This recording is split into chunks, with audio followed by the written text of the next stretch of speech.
dreads.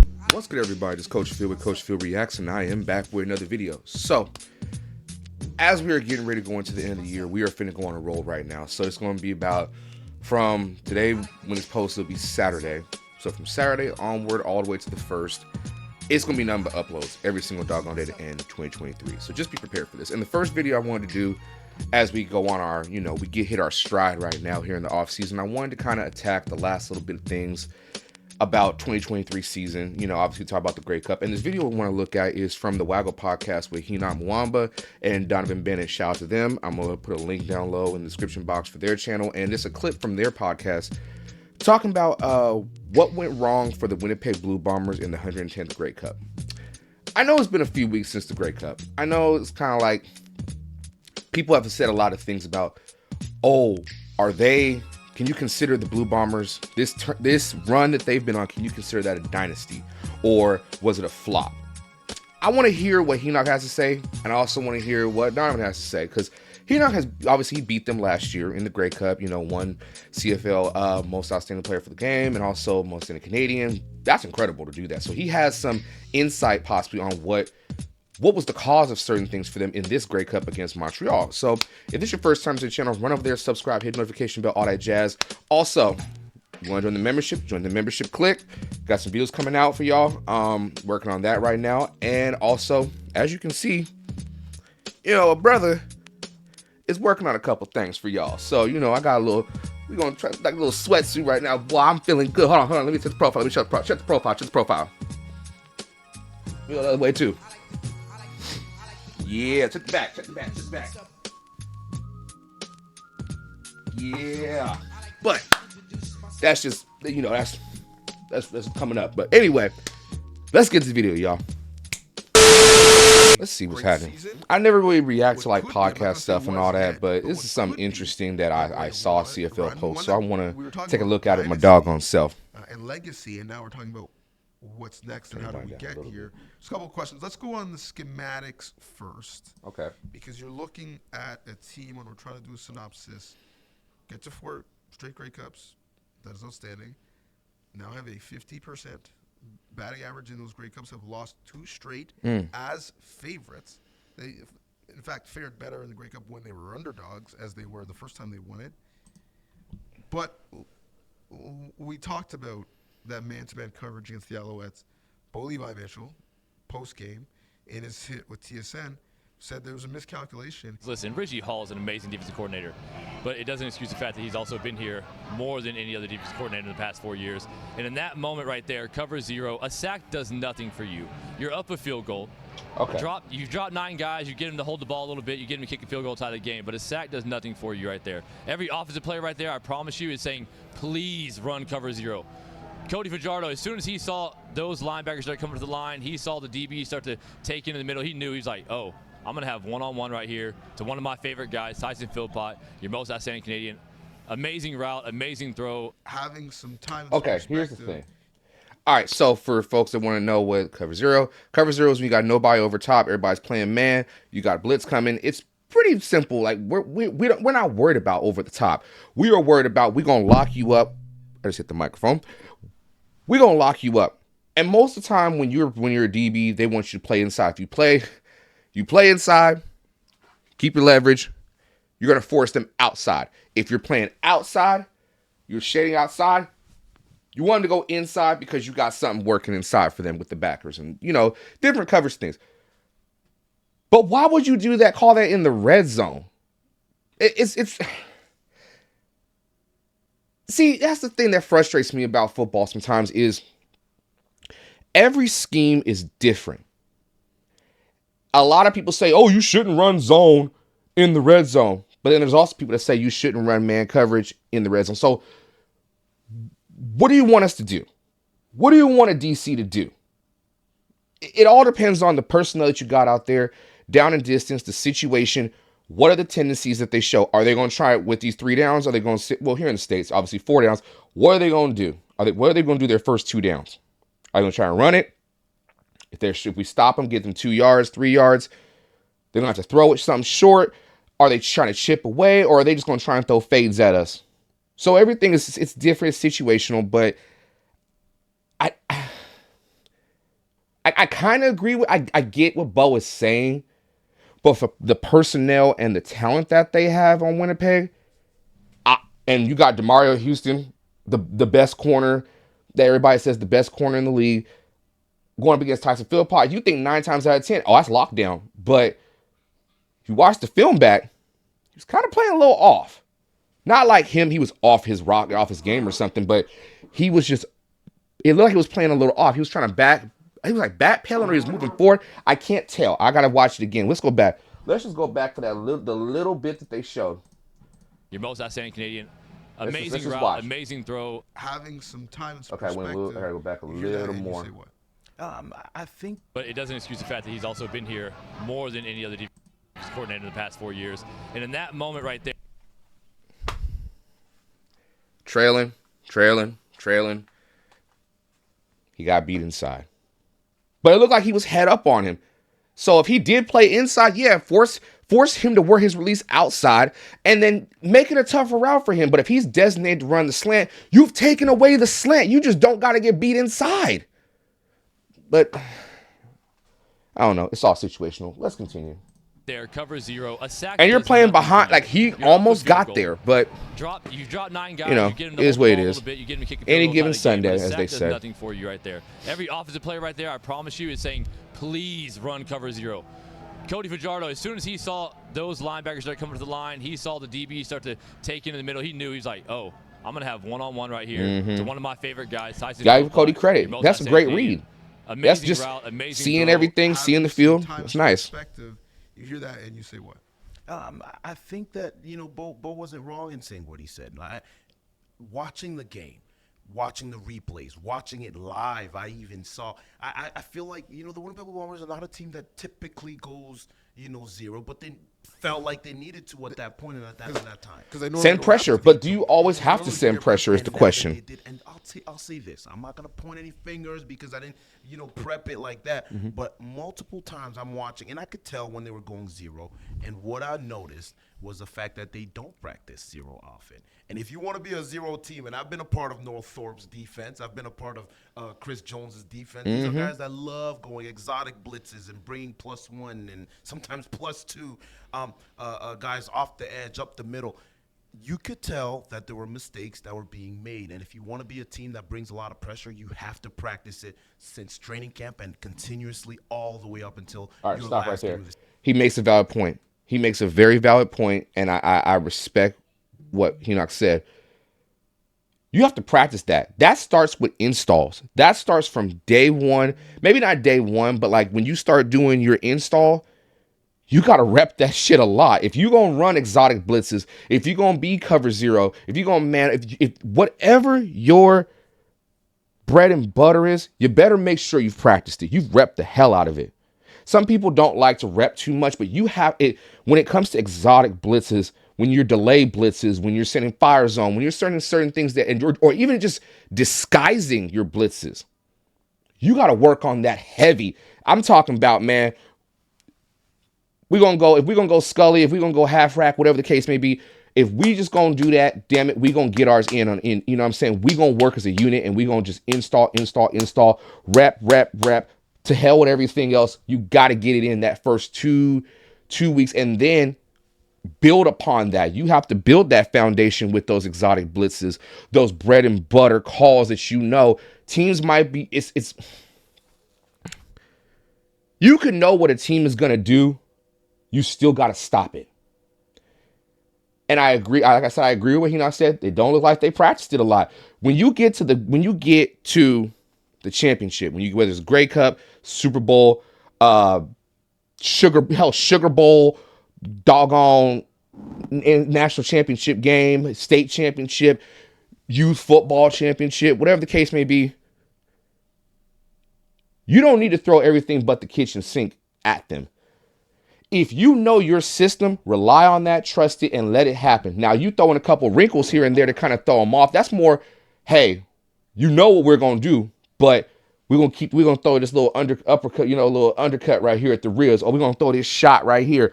We're going to try and go for we're going to go for your chin, but we're going to go for your ribs too. We're going to go for your liver. We're going to go for certain spots you don't think we're going to go for. So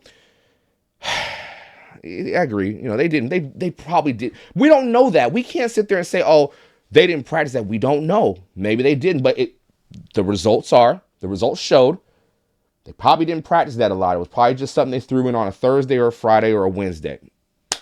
Who knows? Let's keep going. The season, but there were some small mistakes that were being made because football is a game of inches, DB. Yes. And a couple of times I saw two guys in the same gap off of a blitz, and some guys that were jumping out of their gaps, which forced a DB actually, to come back into a B gap, which makes it slower for the defender to get to the quarterback. In this case was Fajardo. So those little things were what bought time, along with Fajardo's smarts and his ability to kind of evade the blitzes. That is what made moving the pocket. The game. When he moved the pocket, team, you gotta right, practice it. and moving on a swivel, getting out of there. The angle that you take. They weren't expecting Cody to run like that. The timing at which you go, if you're not already at the line, and Winnipeg just seemed like they were not on the same page when they started to open up their zero package. So sometimes we have this conversation as if it's a zero-sum game. You either bring pressure or you play coverage. And there is room in the middle to achieve both things at the same time. I felt late in the game, especially when Stanback is out of the game. And so the run game is less of a factor, for being honest. You could have brought overload. It's deceptive. Brought more to a side. Now, does that leave you vulnerable in the run game? Yes, but again, they're not looking to run, right? If they're running and they're running time off the clock, and their bell cow back is on the sideline trying to figure out what's wrong with his arm, you could have brought overload pressure, had more numbers to a side to get home, but also still had a numbers advantage in coverage to not leave yourself vulnerable. Okay, I have to disagree with that. Just off the premise of, who the hell said they were going to run the ball more? Who's to say they were going to change the tempo? Like if you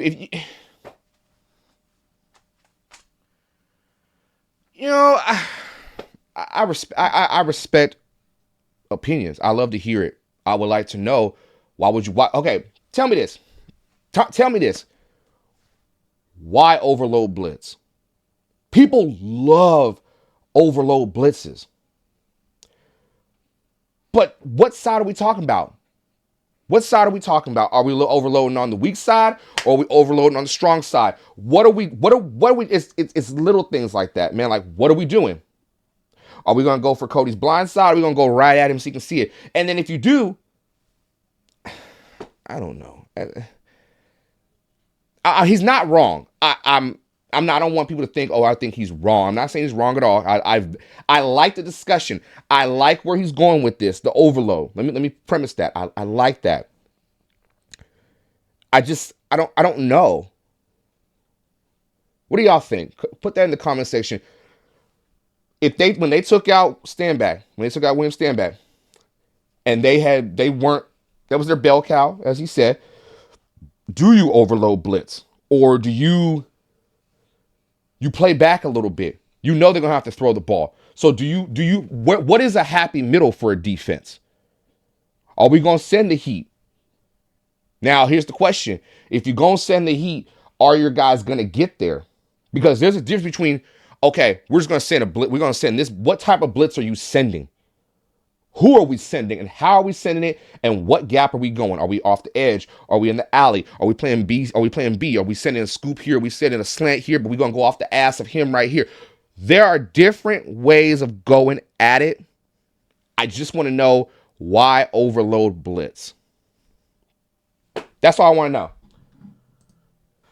I felt going zero, going one, bringing the house when you didn't have to, it was an over-calculation where the risk assessment at that time,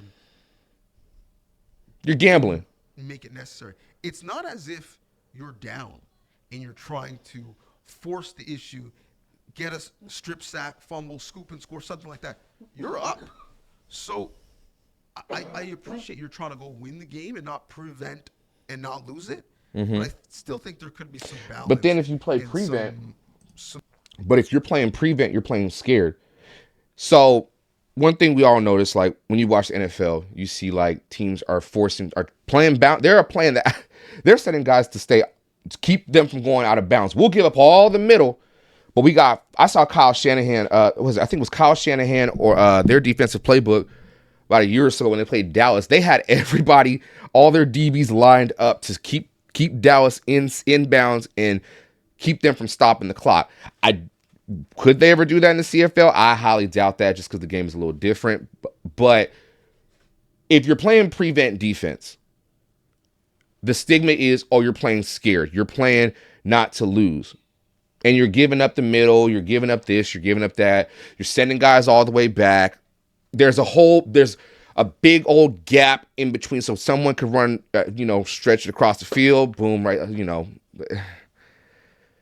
don't know. He's cooking right now. I'm gonna give it to him. He cooking. I'm liking this. Tell me what y'all think. Could you play prevent? Even Henoch's like, Caution to your aggressiveness. You tip of the hat to the offense in Montreal because, what they've shown on film and what they showed on game day last Sunday, two different teams, right? And so the Winnipeg Blue Bombers defense expected a team that is not going to take any shots, that's not going to look downfield, and that's not going to be extremely accurate. That's, going to throw the ball to the flats more often than not. And then, what Montreal said? No, we're going to take the shots. We're going to go down the field. We're not afraid. He's pretty much saying we're not afraid to go at this defense. And in my mind, Winnipeg didn't necessarily expect them to do that. And again, hindsight is 20/20. And if it went back and bit them in the butt. I mean, I was gonna save this for the end and our final thoughts, but I'm just gonna say it. I don't think people thought talent-wise Montreal's offense could match up with the stars that they have on Winnipeg. But sometimes in any game, it could happen. You could have all the stars in the world, but there's only one stratosphere, and the stratosphere covers everything. I'll take my chances with the stratosphere than going up against a bunch of stars. You know what I'm saying? Like, it's so... Scheme is going to win. You can have talent, but talent ages. It kind of showed. It did kind of show with Winnipeg that they are getting up there in age. Montreal showed that we got some juice to us. Our offense, we might not be the most talented on paper, but we have guys that the system fits. And with certain plays and certain concepts, and a good, solid run game, we ain't got to do nothing special. We just got to let the scheme do its talking. And that's what they did. So, when you look at this defense, when you look at this team, period, the sad part is, DB, is that they got here 4 years in a row, and it's amazing, and it's great. It really is. But the way that the expectations for this team have risen over the years, good is simply not good enough. Okay. I got something to say about that last part, but let's go on to the final thoughts, y'all. All right, y'all. So this is the final thoughts from what went wrong for the Winnipeg Blue Bombers in the 110th Grey Cup from the Waggle Podcast. I agree with some of their points. I agree that, hey, they took some risks that they probably shouldn't have taken. If you didn't practice some stuff, why try it? If you haven't repped the hell out of it, you ain't got to do it. Now, I know they were trying to probably catch them off guard with a couple things, but when you go up against a team that has some vets on there that have seen almost everything mixed together with the youth and the talent that Montreal had, that's a recipe for disaster. And like Henoch said and DB said, they weren't playing from behind. It wasn't like they were trying to we had a 1 point, this, that, and the thing. Again, like I always say, everything is situational.